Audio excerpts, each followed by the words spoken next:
Doing great, doing great. It's a good day today. Yeah, what did you like about it? I thought we did really great job on offense, especially when the ones were out there. We were really moving the ball well. I think you guys saw how fast we were playing up at the line of scrimmage and everything else with the tempo and just using all of our packages, using all of our guys. We got so much talent out there. Thought the line did a great job, a lot of protection in there. DK on that deep go ball was pretty amazing. You had some other key plays in there too as well that were really sweet. Chris Carson ran it well. Thought it was a really efficient day with just everybody making plays and everybody touching the football. So felt really good about it. I thought the defense looked good too, and so it was a really good day. I thought Shane called a great game. We're really connected, which is good, and on the same page too. How close are you to where you personally want to be with the offense by the opener? I think we're ready to roll. I mean, I wish we could play tomorrow, but we have a little bit a little ways to go here, but we're definitely focused. Guys are zoned in. Our defense is looking really good too, so we're battling every day. It's just been a great challenge, and guys have been doing great. The rush looks good, and so our guys, are having to battle every day. Receivers are making plays. I mean, DK and Tyler look better than ever. Having Gerald out there too, and he can really get open and do some great things in the passing game. Disley and Colby have been exceptional. I've been training with them all off season, so we've been ready to roll too. And then our running backs. Obviously Chris Carson's one of the best in the game. To have him back this year and have him rolling, feeling good is a really good thing for us. So I think that we have all the pieces that we want, in terms of playmakers and just trying to really make plays. And they've been exceptional, and we've been on it in terms of just getting ready. And guys are really smart out there, and we have a lot in the playbook. We have a lot there. There's a lot of good stuff. So we want to do. The added emphasis this year on short and intermediate throws and getting the ball out of your hands quickly. How is that coming along, and how different does it feel from previous offenses? I don't think, I think that, first of all, I think, to be able to do it all, I think is what we really want to be able to do. Obviously, still take our shots, obviously get the ball out quick, too, in terms of the play calls and stuff like that as well. And I think we've done a really good job of that. Shane has done a great job with that. That's been really spectacular for us and strong along the journey so far. And then I think, in terms of our movement game and all that stuff, we still have that, too. So I think that, for us, it's really about getting the ball to our guys, fast, quick, as possible, but also, taking our shots too, and then also giving the ball to, 32 to let him run the ball is always a good thing. Russ, what's been the biggest adjustment for you with Pusheen coming in? Has it been anything offense related? Is it hearing a new voice in the headset? Is it like the relationship aspect? So what's been the biggest adjustment you had to make? Shane comes from West Coast style of offense. I just to kind of take you guys back. I was at NC State, playing West Coast offense, 4 wide, 5 wide, spreading that ball out, getting the ball out quick, taking shots too as well. So a lot of the terminology is all the same, and so for me, it's really not that much different in terms of that sense. And then you go to Wisconsin, you have the run game and all the established runs and play actions and all that. So for me, the mixture of what we're doing hasn't really been challenge. I love ball. Studying's the easy part for me. I love doing that part of it. So, we've just been working on that. I think the biggest challenge is just, I would say COVID. Just everybody staying away. You can't necessarily be around each other all the time. It's a little different, in that process, especially having a new OC. But as much as we could when we were in our meetings, we just made sure we were really efficient with our time when we could meet. And, I've been studying like crazy along the journey. I've obviously been down in San Diego, California, just training, going through the process and everything else, really trying to make every day feel like a game. And something that, we really implemented along my training process with Tim Grover, my training team and all that stuff. And then also the mental side of it too, making sure that, the mental side of the process has been really strong for me. So I think during this offseason, I feel like I've been playing already. I feel like I've already been there. I think there's a couple, different things, nuances here and there for sure. And, I love what we're doing, with up-tempo, something that we've been very, very good at, over the past 9 years. And I think that we can, really exercise along the journey here. And obviously Shane comes from that world. So that's good too as well. So that's been a positive as well. Did you reconnect with Dana Bible this offseason? Yeah, Coach Bible, he actually lives, 13 minutes away from me down in California. So he's not too far. So we were able to, spend every day together. Honestly, I trained every day and just, Tim and Decker, my trainer, and OB and Amy and everybody, just the whole team. We've been down there just training and with the guys too, guys coming down there and throwing, and it's been great. Really, we kind of did our own training camp, in a way, and just really got prepared for the season. I feel great mentally, physically, spiritually, everything else. You feel like, ready to win, and that's my job. Was the idea because the offenses are similar terminology-wise? I think the idea was Coach Bible loves ball. He loves coaching. He's one of the best teachers I've ever been around. Obviously teaching me in college, and he's right down the street. He obviously retired from UCLA this past year or whatever. So he couldn't get away from the football part of it. So we spent a lot of time together. He's a tremendous quarterback coach. Obviously, Coach Matt Ryan, myself. And so it was one of those things just to get to work and spend time together and just enjoy it.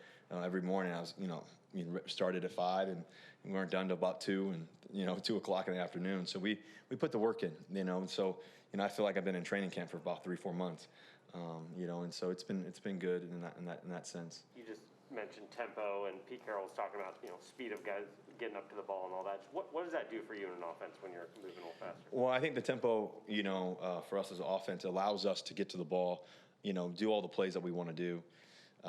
It really attack the defense, based on their coverages, based on their looks, but also too, it just puts pressure on them. I think that full court press, I always kind of compare it to basketball. It's like the Warriors back in the day when they're scoring all those points. It's like, get the rebound, go, kick it out. Next thing you know, you got all these shooters, all these guys who would score. It's one of those things that really causes pressure on the defense. So for us, that's been really a really positive thing over the years. And I think that we really want to be able to capitalize on that and put the stress on the defense. And then also, we can call everything. I can call everything at the line. So it's not like it's we have the whole playbook open, in that sense. So, that's a positive for us. Are the play calls shorter than the upside of this offense? Sorry, say again? What do you see as the upside of this offense? How good can it be? I think we can be the number one offense in football. I don't see why not. We're up for it. We're ready. We were really good last year, and had a lot of great things that we did last year. But we can be even better. And I think that, for us, just watching the maturation of DK, watching them, obviously just continual growth of Tyler Lockett, it's been really, he's one of the best receivers in football for the past several years. And then adding Gerald, a true playmaker in the sense, and Disley, he's feeling really confident right now. I'm really excited for his season, what he's got in store. Colby too as well. He's had a really, really great training camp. You guys have seen him all over the field in practice. He's doing a great job. Our running backs, obviously Chris Carson, what he can do. I believe he's the best in the game. And so I think for us is, trying to find different ways to get him the football. So I think the thing for us is, just really executing all the details, being aggressive, and that means in every opportunity, whether it's a run game, pass game, whatever it is, but, having that aggressive mentality, hey, every time we touch the ball, we're scoring, and so I think that sense is really key in that tempo and that aggression, going after the defense. Are the play calls shorter? No, not shorter. No, probably sometimes longer. Depends on what it is. Sometimes we have one words and different things that we go quick, super fast, but sometimes they're longer and everything else. So it's I think they've always been long. You call plays and they're always long calls and everything. So and that's where all the studying comes in, and for guys to really know I always say the whys of football. Knowing why we're calling it this, why we're calling it that, and understanding what we're trying to do and how we're trying to attack the defense. And then if it's not that look, getting to this look and just really playing, the extension of me and Shane is, really, as you guys probably saw some today early on, is just the ability for him to call something and then me to be at the line of scrimmage and go to something else if it's not the right look and this and that, and just to be able to play super fast in that way and get us to the best play and best situation. And there's several examples in today. And so I just think that's a really good thing, and we're on the same wavelength on that sense. Is there more freedom on that than you had last year?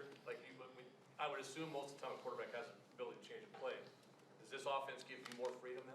I think that I've always been able to change the play for the most part, on my career. I think, Shadi allowed me to call the plays and stuff like that at the line of scrimmage when we needed to. I think the emphasis of being able to do it all the time, all throughout the game, is the key. I think that's a little bit different, in that sense. But, I think that I have freedom, obviously, for sure. I think the fun part is we have just so much that we can do and so many reasonings and so many whys to it. I think this is what's really been really exceptional, and really transferring that to just making our plays and just getting their guys in the best situation to be successful. Yeah, you said you can call the entire playbook from the line of scrimmage. Have you always been able to do that, or?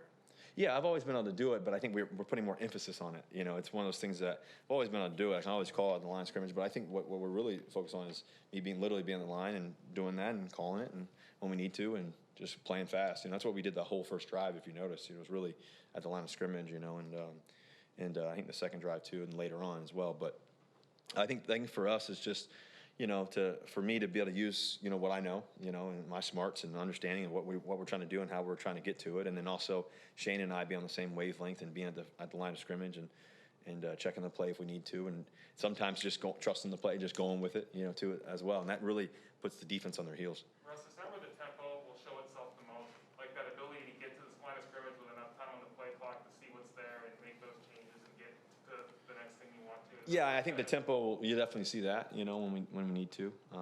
We don't have to do it the whole game, but, I think to be able to do it a significant amount and, when we need to, if it's necessary. And so I think that's going to be the thing that we're going to do a great job of. I mean, you guys have obviously seen me do it in the fourth quarters and such, but, we're trying to find ways to spread it out throughout the game and do it when necessary. When you guys get up to the line quickly, is Shane in your ear up until the cutoff, or does he let you go? There's tons of different examples, but I would say, he gives me a little idea and then we run with it, or I'll change it if not, and it's usually at the very beginning of the clock, meaning the 40-second clock, and then at the line of scrimmage, I already know what he wants because we're on the same page, so okay, all right, I like that, boom, we'll run it. If not, we'll move it and change it, and then if they present something that we don't like at all, okay, hold on a second, let's change that, so. I think it's 60-40, 40, something like that. When you are going more quickly, how much more of the playbook do you have now? Yeah.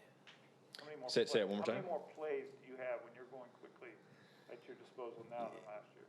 Without giving away too much, we have it all. I think we have it. We have all the ability to do everything we want to do. Was that the case the previous season? Like I said, I think we could always do it. I think the biggest thing is the emphasis of us doing it more so, and really making sure that we're doing it, and that's part of the process, I think. Russ, do you have more plays than you had before? That way giving you the freedom to be able to choose? Yeah, I would definitely say we have. We've always had a lot of plays. Don't get me wrong. We've had. You guys saw my playbooks in the past; they're pretty big. But I think that we have. Yeah, we definitely have some more plays, and I think also more plays that we go super fast on and change up the paces on as well, and different things that we want to do. Yeah, so I think we have some more stuff for sure. I think we have some stuff that obviously I think we've brought understood from different places Shane's been as well, along the journey. But I think it's all football, man. It is what it is. You get to run the plays, and the key is having playmakers and guys who can run the plays, and we got those guys. So that's a good thing. Do you have a name for your facility in San Diego? No, I don't know. No name for the facility. Got any ideas for me? Dang, the fans sent some. I was gonna go All right. Mr. Unlimited Training Facility. Mr. Unlimited training. Unlimited, I got you. You don't have Dwayne Brown out there right now. Does that impact anything in terms of trying to learn the offense? Get this all done. Not having Dwayne Brown out there is a pretty significant deal because I think he's one of the best left tackles in the game. There's no arguing it. I think he's as good as it gets. There's nobody more athletic, more talented than he is. Age is just a number. He looks like he's 28, 30 out there. He's really exceptional. So smart and physical. Understands the game, and I think people fear him. Just be honest with you. When they're rushing him and playing against him. So we definitely want to be able to get him back out there. And we got to figure that out because we need Dwayne Brown.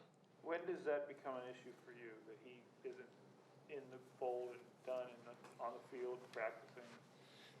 Listen, I don't get to do that part of it. You know what I mean? But when does it affect your well-being on the field? we need him game one. That's for sure.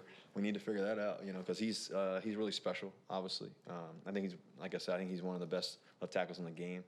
I think he's got several more years to play. I think he can definitely do it. I don't think there's anybody more athletic than him. You can see what he can do, and you know, he's also a leader. You know, he's a guy who really leads the offensive line and just really, he commands the offensive line and really can set the tone. Who would you say are your funniest teammates? Funniest teammates, man. Freddie Swain's one of them. Freddie's always cracking up and making people laugh. Let's see here. There's some other guys, but Freddie's definitely one of the top on the list. DK's pretty funny too. You know, he's always making jokes. So is the receiver group just? Yeah, the receiver group. I don't know how the receiver group's always. You know, I think AC's pretty funny. You know, he's pretty funny too. Anything else, guys? Appreciate you guys. Go Hawks. Yep, good to be back.